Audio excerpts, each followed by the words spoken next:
पंथ होने दो अपरिचित, प्राण रहने दो अकेला। घेर ले छाया अमावन, आज कज्जल अश्रुओं में रिम झिमाले यह घिरा घन। और होंगे नयन सूखे, तिल बुझे और पलक रूखे, आर्द्र चितवन में यहाँ शत विद्युतों में दीप खेला। कवयित्री क्या कहती हैं? ये गीत का दूसरा भाग है और इसमें महादेवी वर्मा कहती हैं, जो कि छायावाद की प्रमुख कवयित्री रही हैं। वो कहती हैं कि पंथ होने दो अपरिचित। ये पंथ का मतलब क्या होता है? रास्ता। अपरिचित मतलब अज्ञात। क्या अज्ञात रहने दो? रास्ता। कौन सा रास्ता, कौन सा लक्ष्य? तो जो साधना पथ है ना, साधक का जो साधना पथ है, ईश्वर से प्राप्त करने का जो वो साधना कर रहा है, उस पथ के बारे में, उस रास्ते के बारे में कहा गया है। कवयित्री कहती हैं कि प्राण रहने दो अकेला। प्राण माने व्यक्ति विशेष। यदि कोई व्यक्ति अकेला है या अपने को संबोधित करती हुई, है ना, अपने स्वयं को संबोधित करती हुई कहती हैं कि हे प्राण, हे मन, तो भले ही अकेला है ना, कोई बात नहीं। और पथ, रास्ता, जो गंतव्य है, जहाँ तू चलने वाला है, जो तेरा साधना पथ है, वह भले ही अज्ञात है, अपरिचित है, तुझे मालूम नहीं कि वहाँ कैसे पहुँचा जाए, है ना। और तू अकेला है, तेरा साथ देने वाला कोई नहीं है, तो भी हे मन, हे प्राण, है ना, अपने को संबोधित करती हुई कहती हैं कि तो कोई बात नहीं, तू चलता चल, अपने गंतव्य पर, अपने लक्ष्य पर चलता चल, है ना। घेर ले छाया अमावन, चाहे तेरी जो परछाई है वह अमावस्या की रात्रि बन कर के तुम्हें क्यों न घेर ले। मतलब कठिन से कठिन परिस्थितियां आ जाए, छाया मतलब जो प्रतिबिंब है, छाया है, अगर तेरी ही छाया, तेरी ही परेशानियां तुझे अमावस्या की रात्रि, अमा मतलब अमावस्या की घनघोर अंधकार तुझे चारों ओर से घेर ले, विषम परिस्थितियां तुझे घेर लें, तो कोई बात नहीं, तो चलता चल, अपने गंतव्य पर, अपने लक्ष्य पर आगे बढ़ता चल। आज कज्जल अश्रुओं में रिमझिमाले यह घिरागन, आज काजल लगे हुए आँखों से आंसू ही क्यों न बहने लगे, है ना। माने तो विचलित हो जाए, आंसू गिरने लगे, अंधकार अमावस्या की रात्रि बन कर के तेरे चारों तरफ से घेर ले, है ना, आंसुओं की रिमझिम वर्षा होने लगे, घनघोर बादलों से वर्षा होने लगे।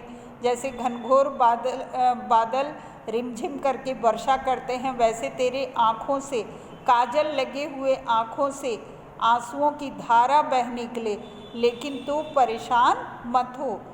और होंगे नयन सूखे, है ना। कवयित्री कहती हैं कि लाख विपरीत परिस्थितियां आ जाएं, है ना, घनघोर बादलों से, बादल रूपी आँखों से आंसुओं की वर्षा होने लगे और उसमें काजल धुलने लगे, मतलब लगातार आंसुओं की वर्षा से काजल धुल जाए, लेकिन तू विचलित नहीं हो। और होंगे नयन सूखे, तिल बुझे और पलक रूखे। कवयित्री क्या कहती हैं कि इस विषम परिस्थिति में तनिक भी, हे प्राण, विचलित मत होना। वो अन्य के नेत्र होंगे जो सूख जाते होंगे विपरीत परिस्थितियों को, है ना, झंझावातों को, कठिन समय को देख करके क्या होंगे, वो दूसरे के नेत्र होंगे, औरों के नेत्र होंगे जो सूख जाते होंगे।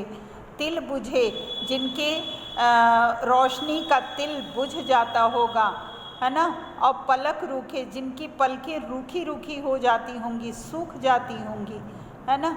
आर्द्र चितवन में यहाँ शत विद्युतों में दीप खिला।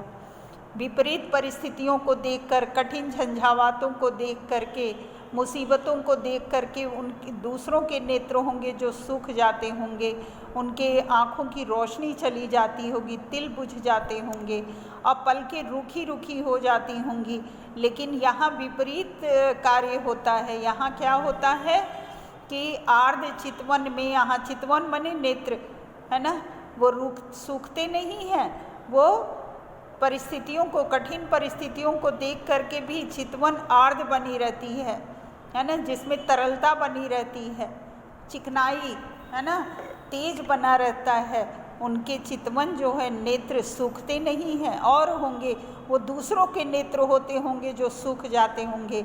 यहाँ कठिन परिश्रम करना एक आदत में शामिल है ना, वो परेशान नहीं होते, मेरे प्राण परेशान नहीं होते। मेरा जीवन इतना सतर्क है कि वो कठिन परिस्थितियों में भी जीवन जीना जानता है। तो आर्ध चितवन में यहाँ शत विद्युतों में दीप खिला है ना, उनकी हमारी जो चितवन है वो आर्ध बनी रहती है। कवियत्री कहती है कि मेरे प्राण क्या है, तनिक भी विचलित नहीं होंगे।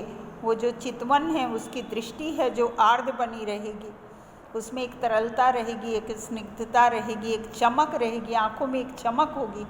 और सैकड़ों विद्युतों में भी, सैकड़ों परेशानियों में, विद्युत रूपी जो परेशानी है उसमें भी ये जो प्राण रूपी दीपक है वह खेलना जानता है कि कैसे इन विषम परिस्थितियों को भी जीतना है। खेल खेल में वो दीप जलता रहता है, वो बुझता नहीं है। तो तिल बुझे और पलक रूखे, और होंगे नयन सूखे। वो दूसरों, और होंगे नयन, वो दूसरों के नयन होंगे, नेत्र होंगे जो सूख जाते होंगे, पलकें रुखी रुखी हो जाती होंगी। लेकिन यहाँ क्या है, प्राण जो है, मेरा प्राण या मैं अपने कार्य के प्रति इतनी सतर्क हूँ, चैतन्य हूँ कि मेरी आंखें हमेशा आर्ध बनी रहती है। सैकड़ों विद्युत रूपी जो परेशानियाँ हैं उसमें ये दीपक हमेशा जलता रहता है, वो जीवन का खेल खेलता रहता है, वो कभी विचलित नहीं होता। अन्य होंगे चरण हारे, वो दूसरों के चरण होते होंगे जो गंतव्य तक जाते जाते लौट जाते होंगे। चरण हारे, वो हार जाते हैं और लौट जाते हैं। और हैं जो लौटते देशूल को संकल्प, और औरों के चरण होंगे जो कि गंतव्य तक जाते जाते और नहीं पहुंचते हैं, और फिर वो लौट जाते हैं परेशान होकर के, विषम परिस्थितियों को देख करके उनके चरण लौट जाते हैं, हार करके लौट जाते हैं, चरण हारे। और हैं जो लौटते, वो औरों के चरण होंगे, पैर होंगे जो लौट जाते होंगे, गंतव्य तक पहुँचते ही नहीं होंगे, उद्देश्य तक पहुँचते, लक्ष्य तक पहुँचते ही नहीं होंगे।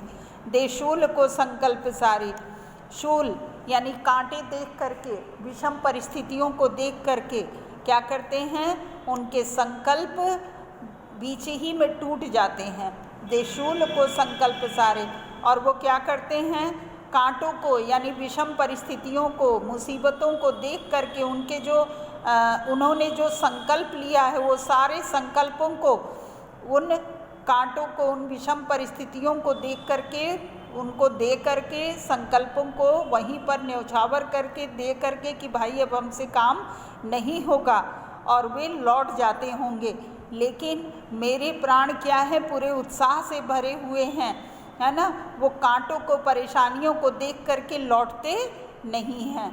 दुख व्रती, क्योंकि हमने दुख को सहने का व्रत कर लिया है, व्रत ले लिया है। निर्माण उन्मत्त, एक नव निर्माण के लिए मैं उन्मत्त हूँ, उन्मत्त हूँ, मतलब करने के लिए मैं उत्साहित हूँ। ठीक है, मेरे प्राण क्या है, दुख व्रती हैं, दुख को सहने का उन्होंने संकल्प ले लिया है, व्रत ले लिया है, और नव निर्माण के लिए वो प्रेरित हैं। यह अमरता नापते पद, और मेरे जो प्राण हैं, प्राणों के जो चरण हैं, जो मन है, वह अधीर होने वाला नहीं है, वह अमरता को नापते। मेरे चरण, पद मने चरण, पैर, मेरे पैर किसको नापते हैं, अमरत्व को नापते हैं, वो मरते नहीं हैं। मरणोपरांत भी लोगों के द्वारा याद किए जाते हैं, क्योंकि मैं कर्म करके लौटता हूँ। बांध देंगे अंक संस्कृत से तिमिर में स्वर्ण वेला। कवियत्री कहती हैं कि संसार रूपी अंक में, संसार के गोंद में क्या बांध देंगे, बांध देंगे तिमिर में, अंधकार में भी स्वर्णिम बेला ला देंगे, एक सुनहरा अवसर लाएंगे, है ना। वो मुरझाएंगे नहीं। ये स्वर्णिम समय, बेला मने समय, स्वर्णिम समय, स्वर्णिम अवसर लेकर के आएंगे, है ना। बांध देंगे अंक संस्कृत, संस्कृति मने संसार, संसार के गोद में बांध देंगे। क्या बांध देंगे? तिमिर में, अंधकार में स्वर्णिम बेला को, समय को बांध देंगे, है ना, और अमरत्व को प्राप्त करेंगे। ठीक है, तो एक सुंदर अवसर ला देंगे, सुंदर घड़ी लाएंगे, है ना, सुअवसर लाएंगे। क्योंकि मेरे जो प्राण हैं वह क्या हैं? वो जीवंतता से भरे हुए हैं, वो कठिनाइयों पर विजय प्राप्त करने वाले हैं, और वह संसार के गोद में एक सुंदर अवसर लाएंगे। दूसरी होगी कहानी शून्य में जिसके मिटे स्वर धूलि में खोई निशानी। वो अन्य की कहानी होंगी जो पराजित हो जाती होंगी, शून्य में जिसके स्वर मिट जाते होंगे, है ना। अंतरिक्ष में वो जीत की जो विजय की का जो स्वर है, ध्वनि है, वो मिट जाता होगा, लेकिन मेरे स्वर अनंत रूप से बने रहते हैं, धूल में कोई निशानी। और जिनकी निशानी धूल में मिट जाती होगी, खो जाती होगी, ये दूसरी की कहानी होगी। मेरी कहानी तो एक निशानी छोड़ जाती है ना। मेरे चरणों के निशान पड़ जाते हैं और उसको देख करके लोग अनुकरण करते हैं। आज जिस पर प्रलय भी विस्मित हो रहा है,